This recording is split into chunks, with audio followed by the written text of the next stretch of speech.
Welcome to the Essence of Health Tea Time Podcast. I am your host, Dr. Shayla Toombs-Withers. As a double board certified family and obesity medicine physician with over 12 years of experience in medicine, I teach motivated individuals how to achieve their desired quality of life while preventing and reversing chronic diseases. It's tea time. On today's episode of the Essence of Health Tea Time Podcast, I have a special guest, Dr. Funke Afolabi-Brown. Dr. Afolabi-Brown is a triple board certified sleep medicine physician and pediatric pulmonologist. She is a speaker, consultant, and founder of Restful Sleep MD. She helps high-achieving women and their children improve their sleep to move from being drained and exhausted to thriving in their families, careers, and personal relationships.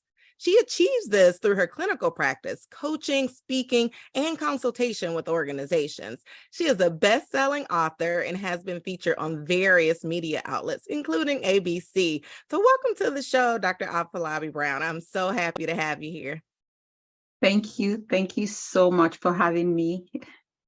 Awesome. And so I'm excited to talk about sleep because, we talk about so many other things related to our health. And I just feel like sleep is one of those things that we commonly even forget how important it is. So I'm happy to have you chat about this.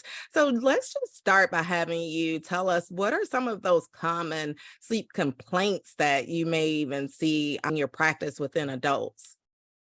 Yes. So, there's quite a wide range of sleep problems that adults, young adults, and, children, their parents complain of. And I think I kind of group it into a few categories, 3 categories, actually. They're usually behavioral sleep complaints. And the reason why we call that kind of behavioral is not that they have bad behavior, but it's more of like the habits around sleep. So around things like either not getting sufficient sleep, either because of, habits like, spending time on electronic devices or, in women, especially that I work with, excessive time on their phones at bedtime, the popular revenge bedtime procrastination. Or it could be things like the work demands, right? So they're finishing up work or, they had caffeine and they're not able to sleep. So all those things are sort of under that category of behavioral issues. And so that may be because either intentionally or unintentionally, something else displaced sleep. Right. And then the second category is sort of more of the sort of sleep conditions or medical conditions that can impact your sleep. So we're talking things like sleep apnea, restless leg syndrome, things like insomnia, right? Insomnia is really a very common condition in women. It's actually more common in women than in men. And so all that ends up doing is, even if there's sleep opportunity, there's for one reason or the other, either because you're getting frequent interruptions in your sleep or you're unable to achieve sleep, your total sleep is short. So that's the second category. And then the third are kind of things that are sort of present during the day, present in our lives that gets in our way of sleep. So in such cases, it would be, anxiety or depression or ADHD or stress. Those things are present, right? But at night, they just kind of have their own manifestations. So I would say those are the sort of 3 broad categories of sleep issues. And then, people may fall into all 3. That's when it gets really interesting. Yeah. A lot of children, I see a lot of the behavioral and sometimes the medical. In women, I see sometimes a combination of both. Mm-hmm. And that makes sense, especially, I know part of what you do is with high achieving women. And as we know, you and I being physicians, there are many of us who stay up late at night just charting, and is work that has to be done. A lot of times patients don't even realize, that extra time that we've spent just making sure that we told their story correctly and into their chart.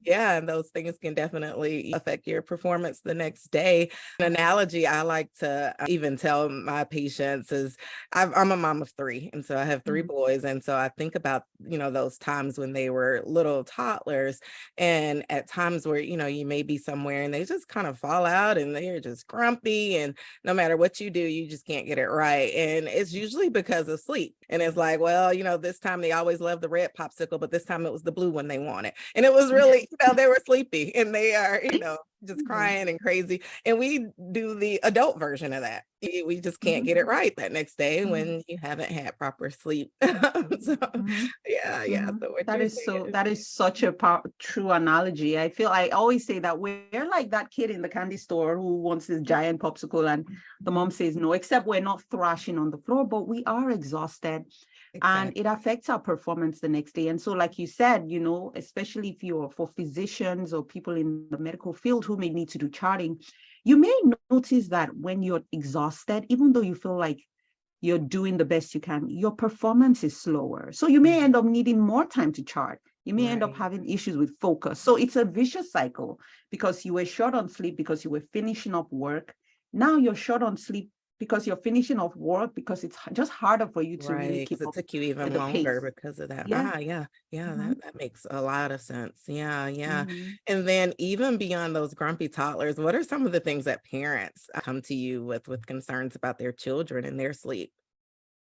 Yeah, so a lot of kids with sleep anxiety, they want their parents there, they fight sleep. It's almost like a war zone at bedtime. And that eats into the parents, especially mom sleep as well. You feel just so drained and exhausted after putting them to bed. Yeah, And so, those are really common behavioral complaints we see, but see how it really can affect the family's dynamics. So you may have a child who either A wants the parent to be there to fall asleep, and so then they're waking up frequently at night, needing the parent again. So I'm hearing, you've put your child to bed and it's 11 p.m. and all of a sudden you're hearing those pitter patter, steps as they come back to your room. And so you guys are walking back and forth. Or eventually the parents are like, you know what, I can't deal with this anymore. And so child joins you in bed and is tossing all night long, kicking. They just have this interesting way they sleep. So your sleep is broken through the night. So that's a very common one I see. So that's really what we call, you actually categorize it as behavioral insomnia of childhood. And it's a major contributor to parents' sleep as well. And then sometimes you may have things like nightmares, you may have things like sleep terrors. I have sleepwalkers where the child just gets up and leaves the house in some situations. So that's also something that's really scary. yeah, And then we have the medical things, right? Like sleep apnea it's not as common overall in children, but I think it's just under recognized. And so a child snoring and also feeling tired when they wake up in the morning and having difficulties with focus or attention or behavior is something that you may want to check out because it might be a sign of sleep apnea. So those are just some of the common right. conditions. Another group that I really find very fascinating is children with neurodevelopmental conditions, right? If you're a parent of a child with autism or ADHD or a child who's just neurodiverse for one reason or the other, that's another group it's extremely common for them to have. In fact, studies have shown up to 75% of those kids have sleep issues. And Oh, so wow. those parents are exhausted. They are drained, And so Right. that's also another group that I tend to see relatively frequently. Wow, I was not aware of that statistic even myself. And Yeah. that works two ways because if the Yeah. parents already, been exhausted from that child having sleep issues, then the Yeah. challenge of having, a neurodivergent child during the daytime and Yeah. addressing those things. Yeah. So for the Mm, parent, yeah, that can really be a challenge there. mm, And sleep apnea amongst children is something even, as a family doctor, I'm seeing a bit more of just from childhood mm, obesity. So I don't know, mm. if you maybe seen a little bit more of that too. Plant. Yeah. There's definitely been an uptick in that.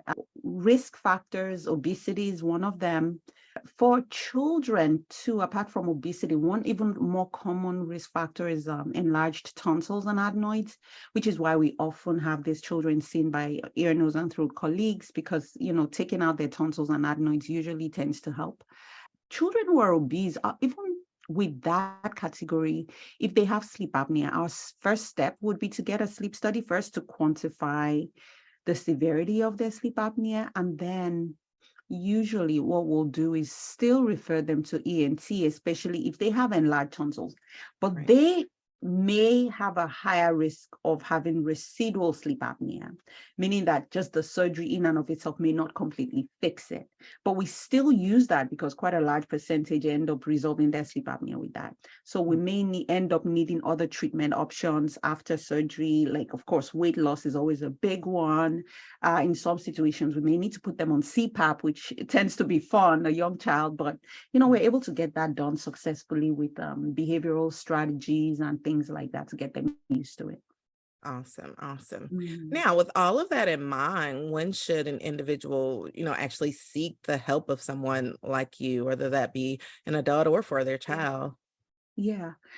So I often say that poor sleep is a symptom. The same way you may have a fever or you may start coughing is a symptom of something going on. And so, we all have those bad days, right? Where you've been stressed, or bad seasons, right? Something happens in the family, in your home, loss of a loved one, something of that sort, where you just have really crappy sleep. And then things bounce back. That is completely normal and it's expected.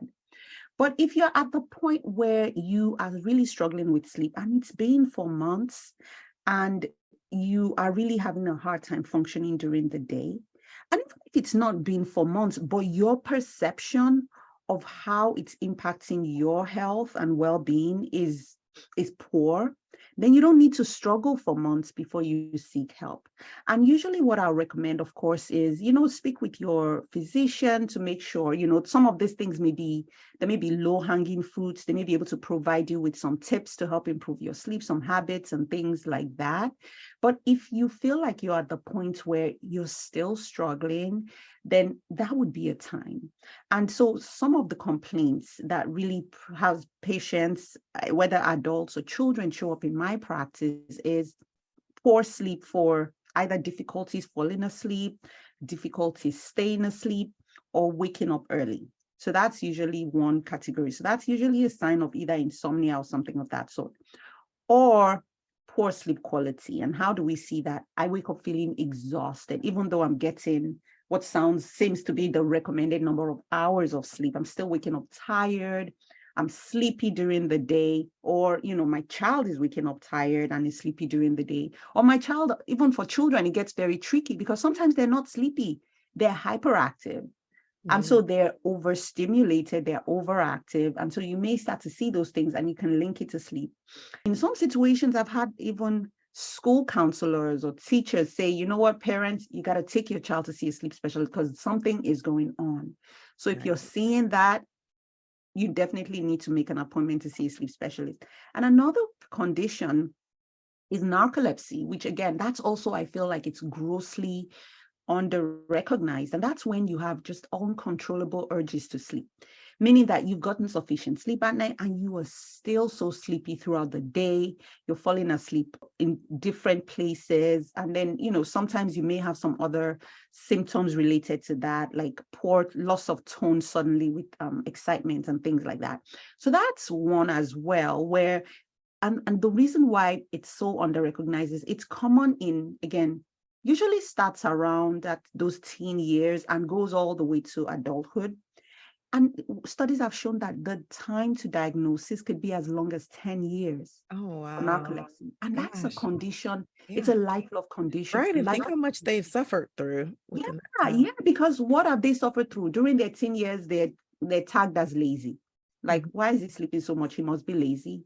Or they're masking their symptoms with caffeine, right? And then as they get older, they're tagged as being depressed or anxious. So they've gone down that psychiatry, mental health route for the longest time, but they can't hold a job because they're falling asleep on the job or they're getting into road traffic accidents. So they go through all of that before they eventually, hopefully someone eventually says something is wrong. This is not just a mood issue, right? And then they make up their way to see us, where we then do the testing, which it's a bit more extensive, but the medications, the treatment strategies can be life-changing, right?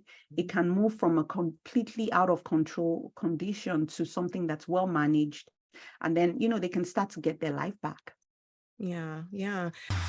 If you're frustrated with your weight, taking more medications than you'd like to, have been told that you are at risk for the development of a chronic preventable disease, or just are not feeling in the best of health, then I'm talking to you.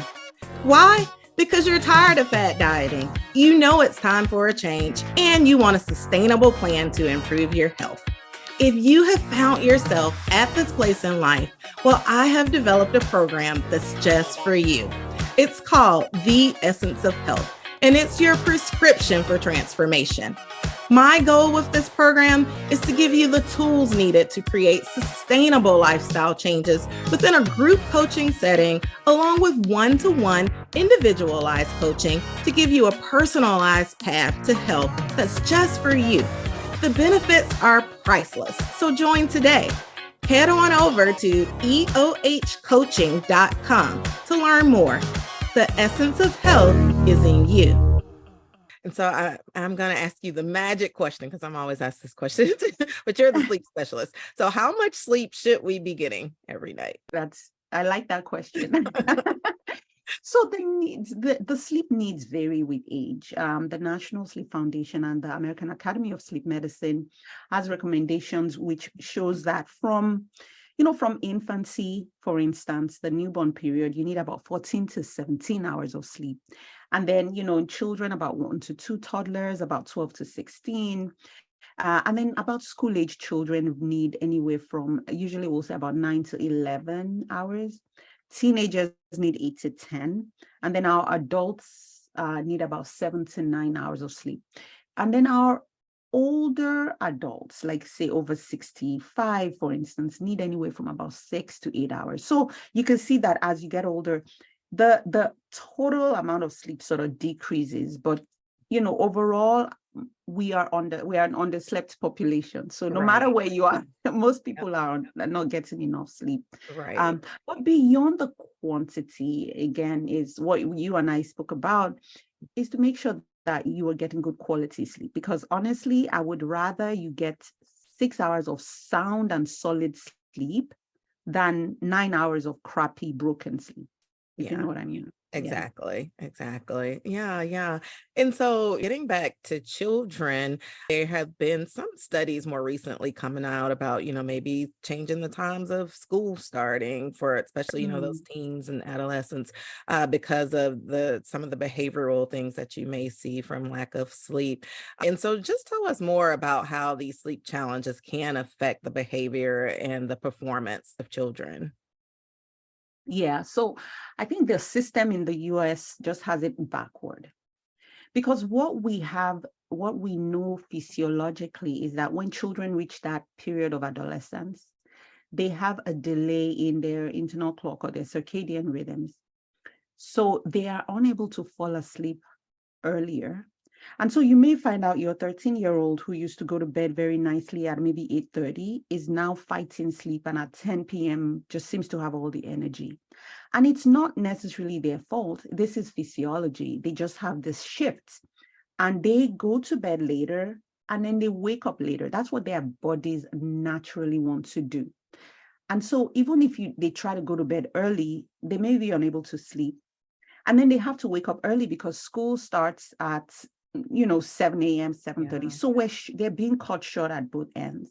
And so they have decreased sleep. They're just not able to make up and get enough sleep.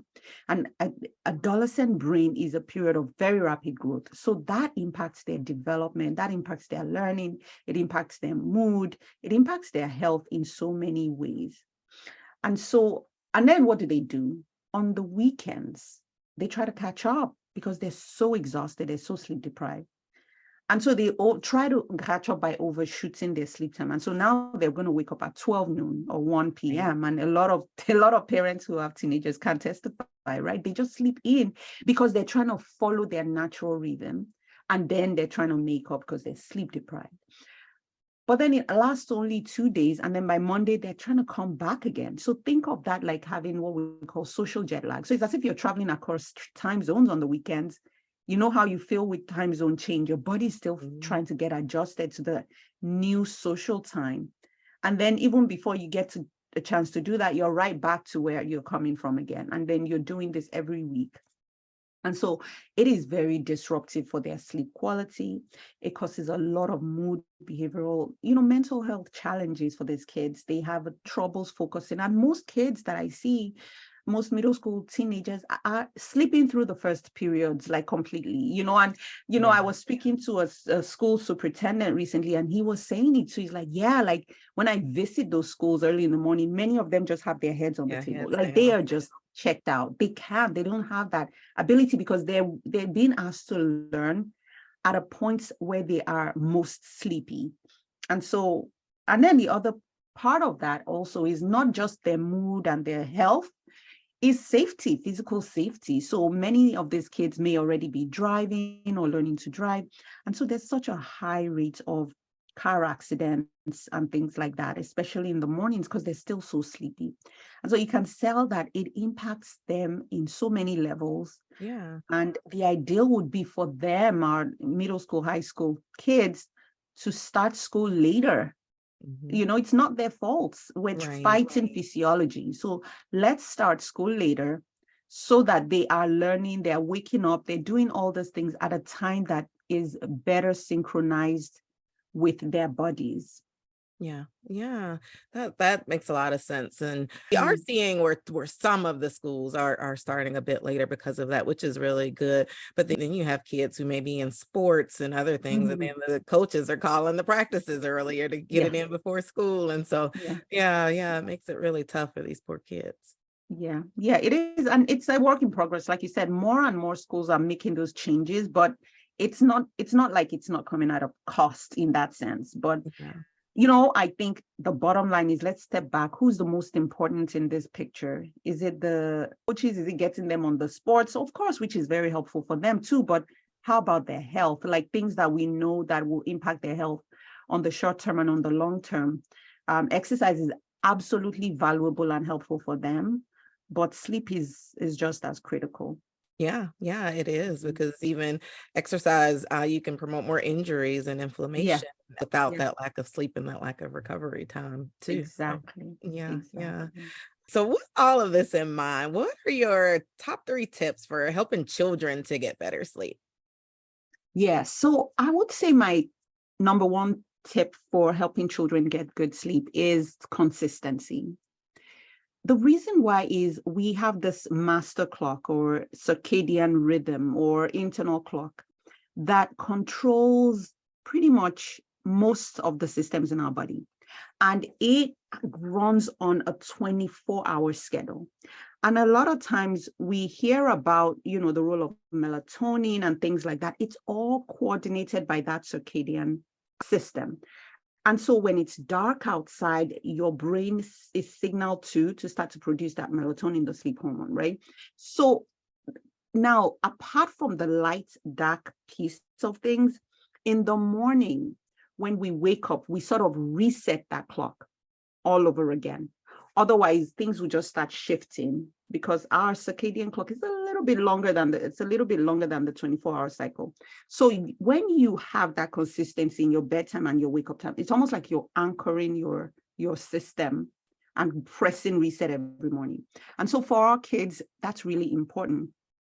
The other reason why that's important is because our children are, and us as well, we're creatures of habits and schedules and consistency. And children thrive on things that are predictable. Even though they beg to differ, it is, So that's one, the consistency. The second, I would say, is having a routine. And so, as babies, we have, we give them, you may give them a bottle, then you have a bath and you sing to them and you put them in their cribs. And that also signals or cues our bodies to let us know that it's time for sleep. And it does the same for our children. And the thing I would say is, especially as kids get older and they start to fight back at bedtime, let them be part of that routine. Let them decide, like, okay, what do you want to do first? You don't like brushing your teeth just before bed. Okay, let's start with your brush, like the unpleasant parts of your routine first. Or you get to pick what PJs you want. You want the blue one, you want the red one, so having them engage in that, it literally helps to cue their bodies for sleep. And then I would say the third thing to do is that there's so many good ones. For children specifically, is just be mindful of the light. So light is another thing that our systems respond to very vigorously. And for children, electronic devices, TV, all those things release this sort of wide range of spectrum of light, including blue length frequency. So that blue light we talk about a lot. And so what that does is it suppresses the melatonin, because the brain's receptors don't know when it's daytime, when it's natural light or artificial light. Your brain just sees light and says, okay, melatonin needs to be shut off. So limiting exposure to those screens about 30 to 60 minutes before bed is very beneficial. And actually, I would say children are more sensitive to light because their cornea is much more transparent. So light comes in, they absorb that light much more than an adult, for instance. So that's another one that I would say just be mindful of. Apart from just the blue light stimulating effects you get, is just that increased excitement and arousal that our kids can get from using devices before bed. And you want them winding down, not winding up. Not having their brain still worked up on that video game. Yeah, exactly. Those are great. Those are great. And then one other thing I like to do with my own kids are sleep stories. We use the Calm app, and they have, kid-friendly sleep stories. And like I said, I have little boys, and one that they love is Transformers. And it is not like exciting, watching the show Transformers. It's actually like about the Transformers talking about like construction and building stuff. And so it's like that's the awesome. most boring thing ever if you would just listen to it, but it helps them fall asleep. I love it. That is so good. I use it for my adult clients, not so much for the kids, but I think that is beautiful. Again, it's what will not necessarily bore them like with their to the point of frustration, but it's pleasant. And then I'm sure now they anticipate it. Their brains. Exactly. So that's really good. That's awesome. And then piggybacking off of that, now for the adults, what 3 tips would you give? I would say for adults, again, it's really working on that consistency. I don't push too much for the bedtime piece, although that would be great, because when you set your bedtime and set your wake up time, you can be sure that you at least have the sleep opportunity you need. But if you feel like, especially as a mom, and you've been pulled in so many directions, and now, the kids are asleep, now you're trying to do the dishes, and maybe you're a doctor, you're trying to finish charts, all that stuff, somebody has to do it, right? I mean, if you can set boundaries to make sure you're done at a certain time so that you give yourself enough time to go to sleep, I think that would be ideal. But even if you have to say, listen, I just need one tip, I would say is waking up at the same time. So no matter how crappy the night was, wake up at the same time. Because what that does is it gives your brain that predictability and that ability to anticipate sleep for the next night. And once you wake up, use light to your advantage. So if you're someone who has a hard time waking up in the morning, exposing yourself to natural light, everybody should, even our kids. So expose yourself to natural light, go, open up the windows, step outside, go for a walk. All those things are really, really important to set us up for better sleep the following night. And then for women specifically, one thing that gets in their way of sleep, when I do a poll, I hear a lot is mind drama and, of course, the revenge bedtime procrastination, which is just that need to have some me time. But that me time now eats into your own personal sleep time, because you're like, okay, I'll just watch one show, and then that one show becomes the entire series, right? And then you're like, start binging. I start binging, and then it's like 1 a.m. and you're pissed off because you have to wake up early, right? So setting boundaries, creating moments of stillness during the day will make you feel like you fed yourself and you filled your cup so that you're not depriving yourself of sleep to be able to achieve that during the day. And then I would say in terms of the mind drama, one of the things that will lead me to the third tip, which is use your bed for sleep and sex and try to avoid doing other things. So if your bed is becoming the place where you worry, the place where you're finishing your charts or your notes, the place where you're answering emails or you're arguing with your spouse, or, you're doing all those things, it then causes a lot of sort of confusion with our brains when we try to sleep, because your brain's like, well, what are we doing right now? Are we going to sleep or going to argue or watch another episode, right? So really trying to make sure that non-sleep related activities are done outside of the bed. I would say that's it. And then follow whatever you're doing for your children, you do yourself as well. Yeah, those are great. Those are really great tips there too. Now, and last but not least, we hear so much about supplements, and folks are always wondering, what can I take that, maybe I don't have to necessarily get a prescription for, that can be helpful for sleep. I know, a lot of people think about melatonin. What are some of those that you may recommend for some of your patients? And, I'll give this caveat for our audience. This is not medical advice for you personally. You should definitely go see your doctor.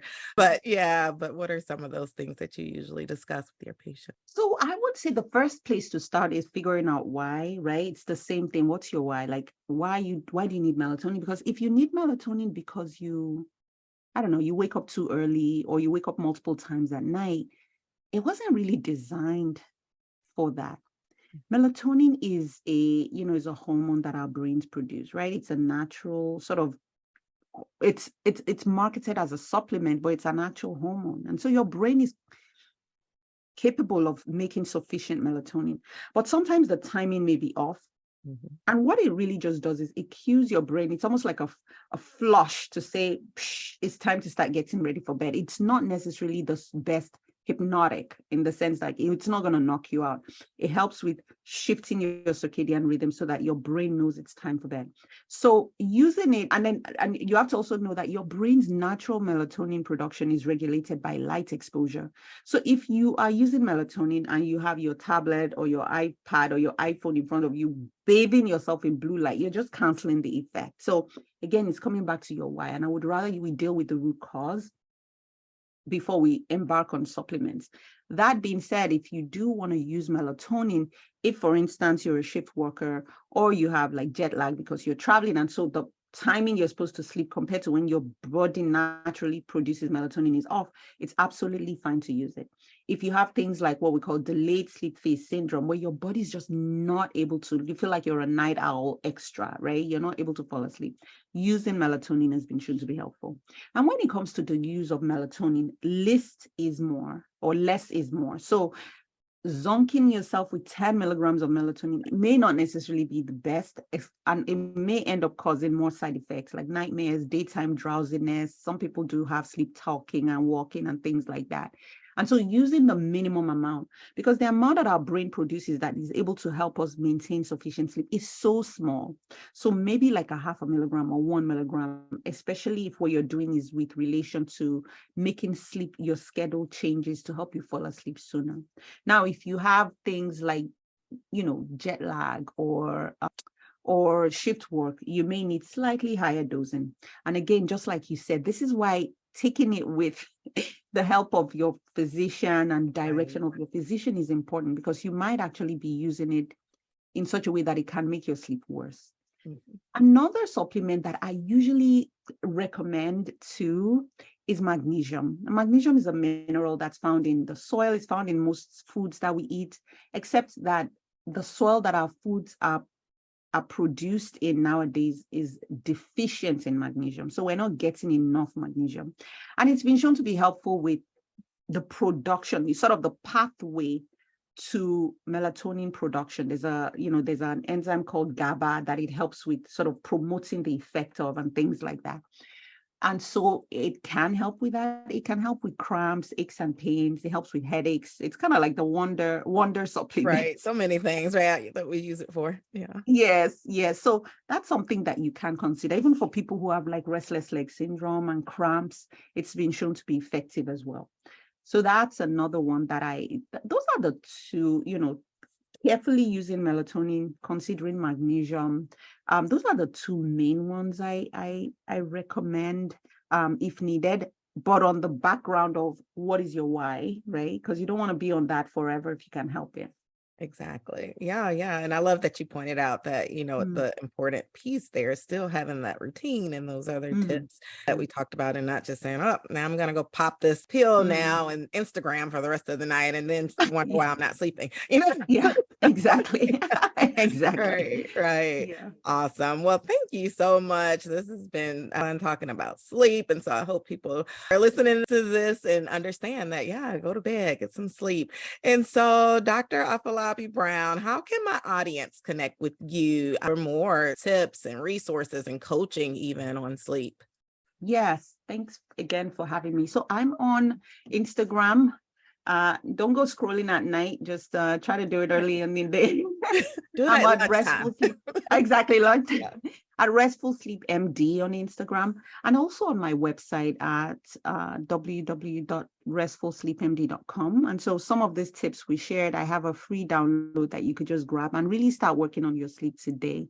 And then if you want to do a deeper dive, then, if you go on my website, you can schedule a free discovery call to just kind of talk through what's going on with your sleep as a woman, as a mom who's doing everything, right? But not really able to get the sleep she needs.